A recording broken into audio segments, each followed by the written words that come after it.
great Christmas day to you all. I hope it finds you well. I hope that it is calm and peaceful. However, the reality is this is not always the case.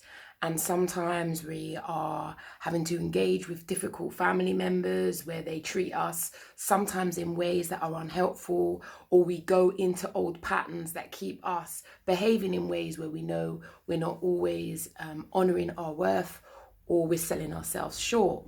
Additionally, intimate relationships can also bring a whole raft of challenges. Sometimes we're just epically disappointed. Sometimes we're still waiting for the call. We may have bought presents for someone. We may not get nothing from that person. And we're just like left in a like, wow, we're absolutely amazed that we're being treated in such a dishonorable way. And if that speaks to you, feel free to inbox me and, we can start a conversation with that, or be happy to do videos about solutions trying to help you. Depending on how much you know about my story, I've been married, divorced, single, in relationships. And, as you get older in years, you realize there's things that you miss about people and there's things that you don't necessarily miss. And one of the things I think I'm particularly good at is thinking about how I would like things to be the next year.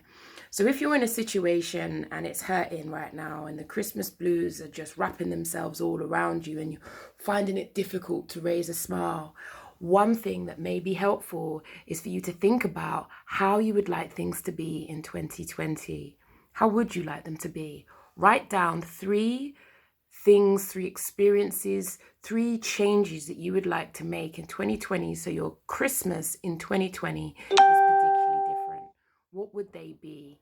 What would they be? And then I would be encouraging you to think about how we can start to set ourselves up in 2020 so those dreams can become a reality.